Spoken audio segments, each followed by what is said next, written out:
So the other day I was watching a video by another YouTuber, much larger channel than mine. Of course, you know, most are because I'm not everybody's cup of tea, as we say. But, you know, sometimes you can see what another YouTube farmer or whatever is doing and be like, hey, you know what, I could help them out. So what I witnessed them doing was actually taking a hammer and what looked to be a screwdriver of sorts to open up one of these bungs. Now you could go down to your Horrible Freight store and, you know, go to Horrible Freight and buy the bung tool, or you can go over to your toolbox and get yourself a 1-inch wrench. Watch this, ready? No hammering, no beating, just turn the bung right out. I'm gonna hit my camera, that's why it's taking me a little bit longer. I don't want to hit my camera. So that's it. 1-inch wrench. Simple. Can't get any easier than a 1-inch wrench, right? I always take the cap and throw it there. There is going to be oil and stuff get on here.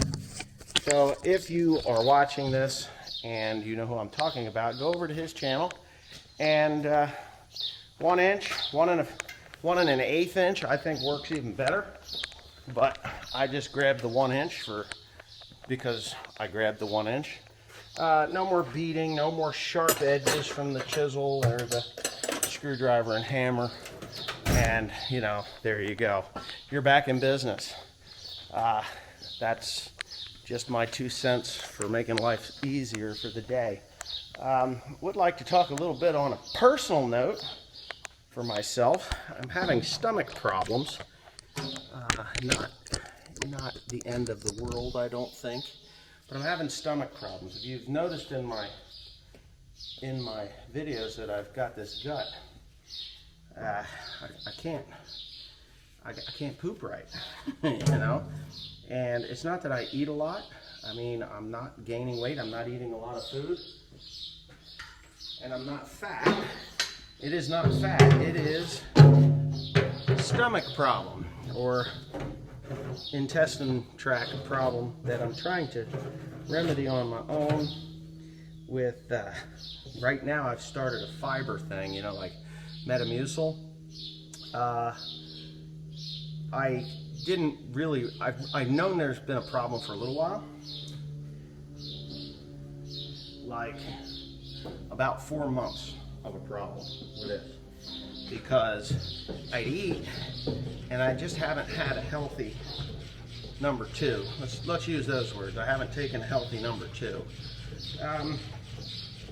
You really should take a healthy number 2. And if you don't, you know, if you're young and you're watching this, don't laugh. It's not funny.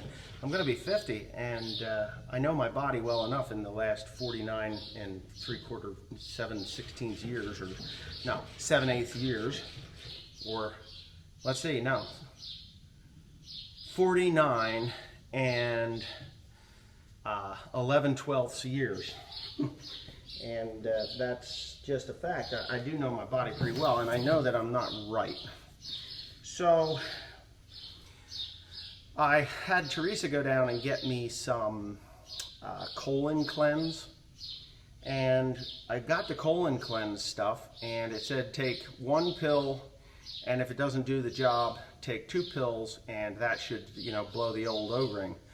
Well, it's not that I'm constipated, I'm loose, but it just doesn't, it's not healthy. It's just not a healthy poop. Like, it seems to me like the intestine walls are just caked with crap. And there's a reason for that, and it's probably going to sound kind of gross right now, but a lot of people that won't talk about this sort of thing, but I'm going to. I got to the point where my stomach was so bloated and I hadn't eaten much in a few days, and I'm like, you know, there's something really wrong, because I'm not pooping right, and things aren't going the way they should. So I drank William's pear juice, and that worked a little bit. It just made it loose. So I was like, well, okay. And when I got done, I noticed that there was something that I had eaten floating in the bowl, you know, let's put it that way. And it's like, well, I went to my wife, I said, when did I eat that last? And she's like, oh my God, that was like over a week ago. And I was like, yeah, I think there's something going on. I think I've got like what John Wayne died of, you know. He had, and actually Elvis Presley did as well, but not constipated. It's just not coming out right. So the next step was to use these colon cleanse pills. So I took the first night I took 2, no difference, nothing at all. Second night I says, you know what? I'm gonna take double the dose and we'll see what happens, because you know what, I'd rather spend a lifetime on the toilet than feel like I do right now. And so she's like, well, I wouldn't do that because, you know, whatever. So I did it. It didn't do anything. The next night I took 4 more. Still nothing. Nothing different. Nothing has changed. Then I said, look, we're going to have to get something different. Get me some milk of magnesia. I was going to take the Epsom salts, but that really is violent. So milk of magnesia, I took that last night, and I got up this morning and I went, and it was, you know, what you would expect from a laxative like that.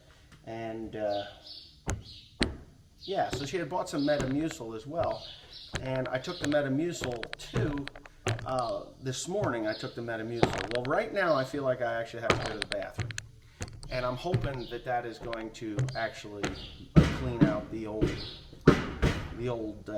pipes, you know. That's what I'm looking for, because I'm really, really uncomfortable. I'm uncomfortable. I feel uncomfortable. I mean, if I relax, this is what I look like. My stomach is distended.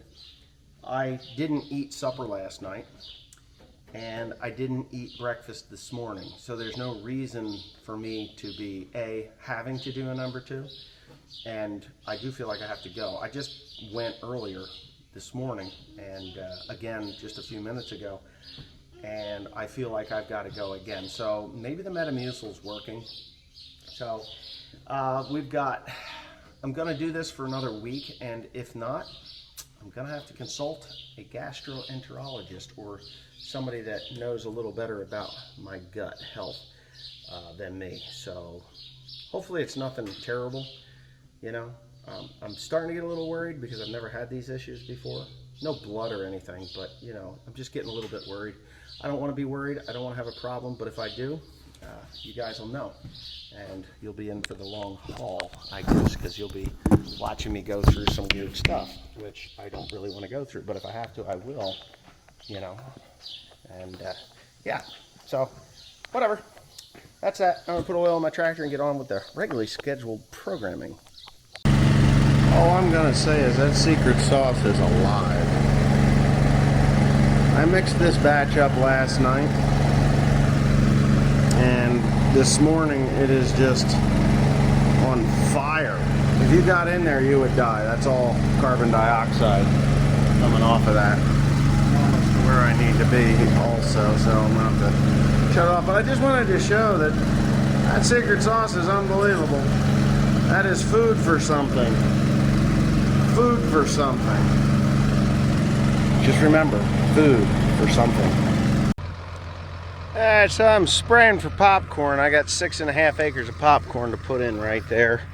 And I figured I'd come right across the way here and take a look at the soybeans. Yeah, soybeans. Soybeans in this?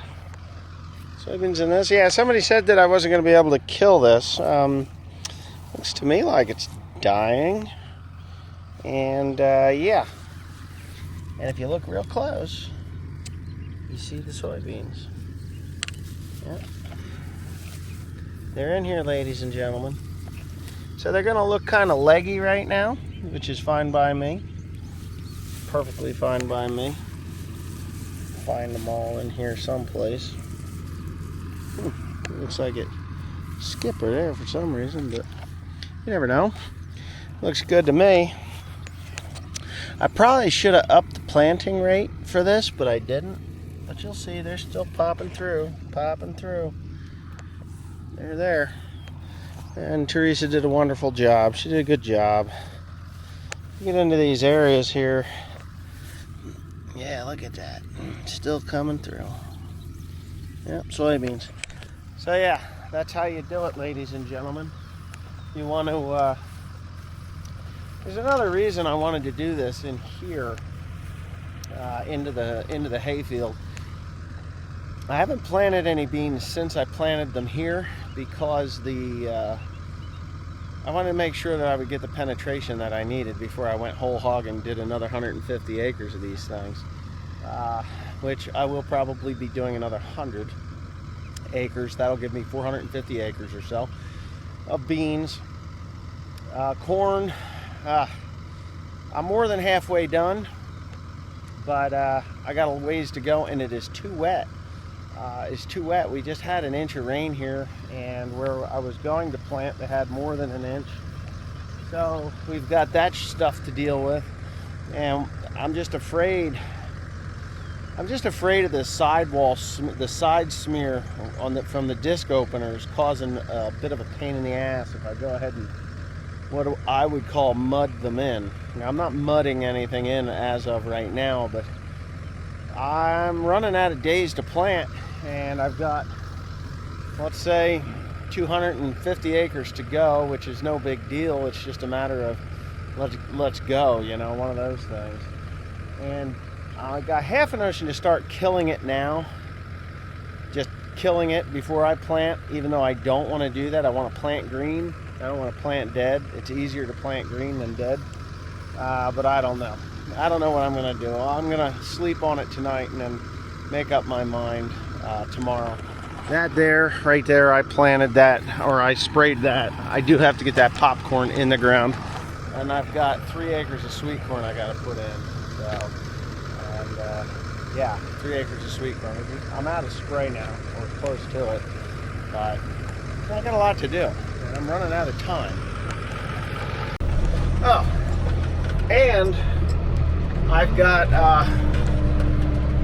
yeah, 2,000 acres of hay to make.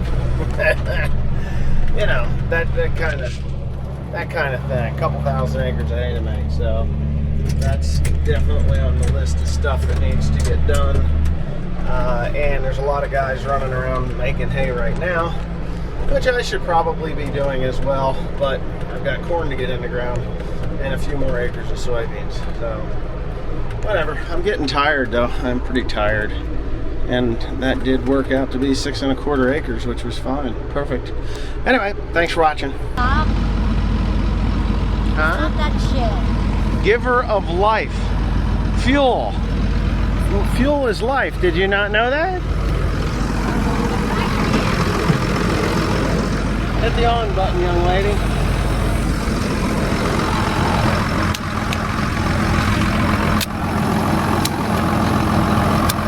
What the heck is wrong with this thing?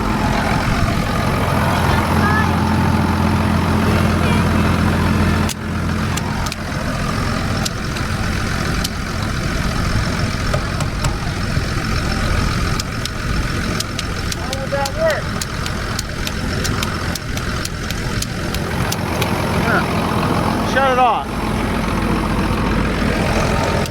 Turn it on.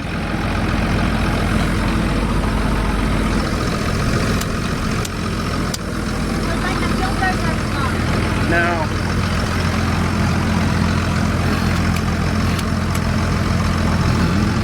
There's nothing in it.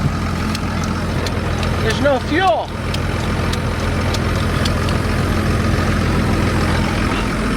Well, that didn't work too well, did it?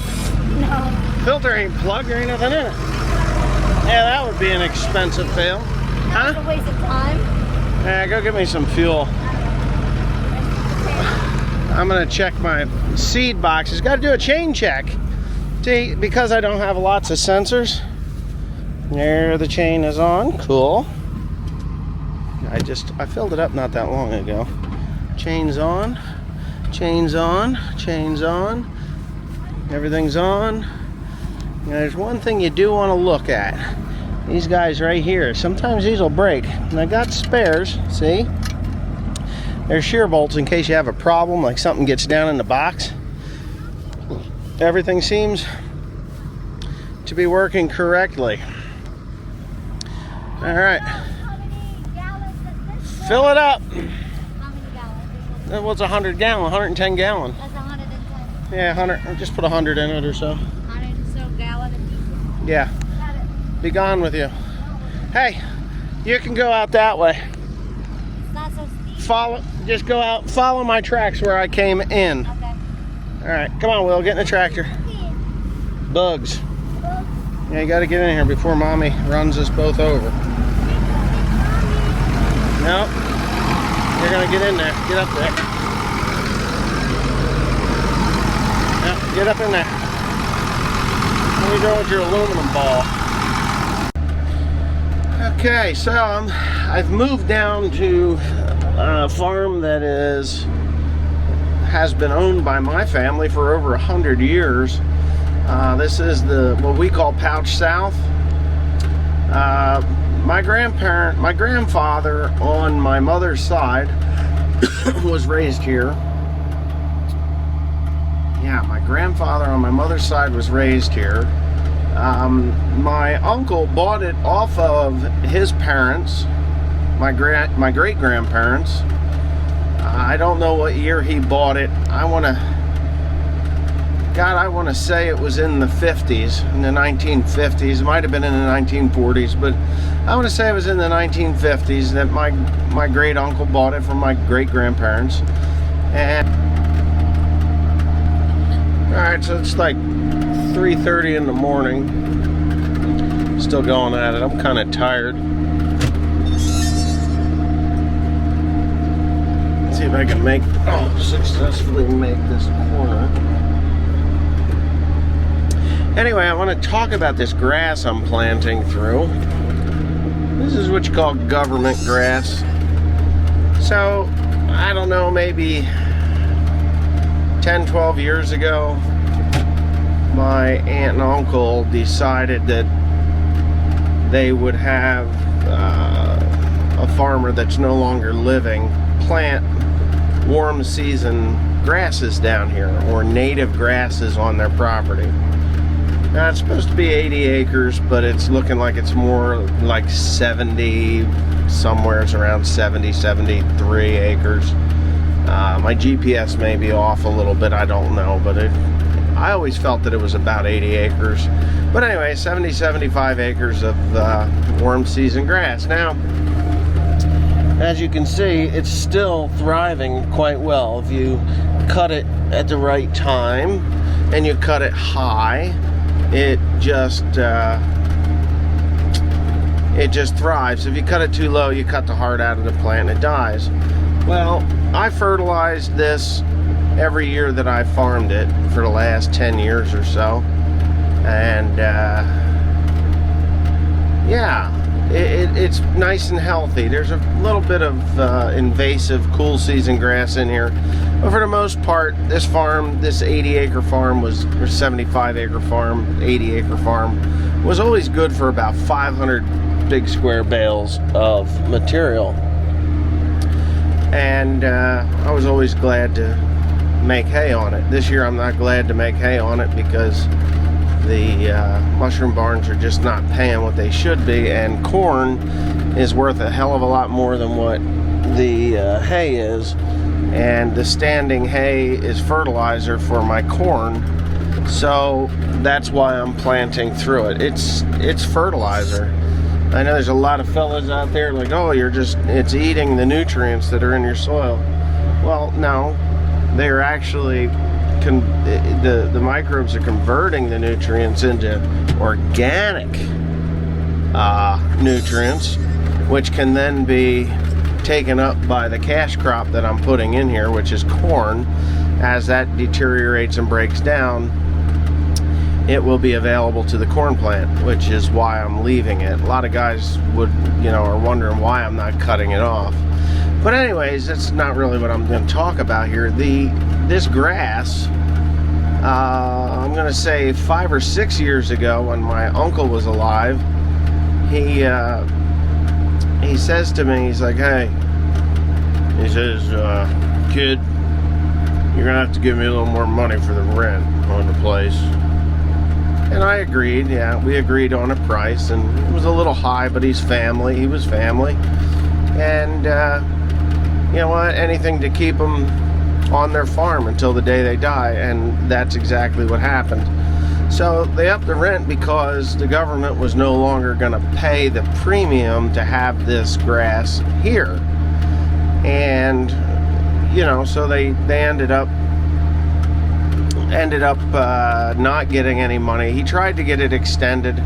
It was like a 10-year program. You could take the hay off as long as it wasn't taken off before August 1st, and blah, blah, blah, blah, blah. You know how it goes. Well, the other day I hear that there's some public ground, and a farmer's going to be putting soybeans on it this year to put, there's some private land as well, put soybeans on the ground so to get it clean from the invasive species of, you know, cool season grasses, to prepare it for next year's planting of warm season grass. So the government is going to pay to have ground that is cool season grass in production taken out of cool season grass, put into a soybean crop, then turned into a warm season grass, in which they are going to pay for the seed, the time to work the ground, the fuel, the help, the tractors, all the time that's involved in doing it, to give them 10 years of this, what we call bird grass here, but warm season grasses or native grasses, so they can pay somebody for this warm season grass. And the fact of the matter is, if they would have just continued to pay my aunt and uncle for this farm, I probably wouldn't be putting corn in it, because they would still be receiving money. Even though they're dead, it would have went to my cousin. But you know, it just kind of baffles the mind. They pay an initial cost to plant it, which is like $350 an acre to plant it, and then a maintenance fee of like $160 an acre for maintenance fee, and you get to take the material off after August 1st, which is awesome, you know. But I guess when they figure it's 10 years old, they just don't want to pay for it, so they'll pay to replant it, but they won't let you replant it. They won't.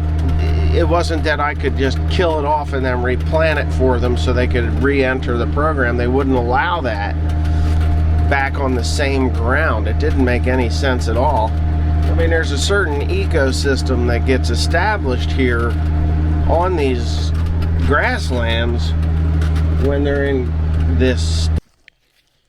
Oh, looks like the sun's coming up. What was that parody that the Peterson Farm Brothers did? I planted all night. Who planted all night long? Or I planted all night long. Well, I did. I just got back. I'm taking a piss if you hear some water running. So anyways, tomorrow, I mean, in a couple of hours when I wake up, because I'm going to go to sleep for about 3 hours. That's about it. Maybe. William will probably dance on my head and I won't be able to, I won't be able to sleep, but yeah. I'll get in here, I'm gonna go home, I'm gonna sleep, then I'm gonna come back and I'm gonna grease my planter, fill it up, and go at it all over again. Hold on a second while I get my silly seatbelt on.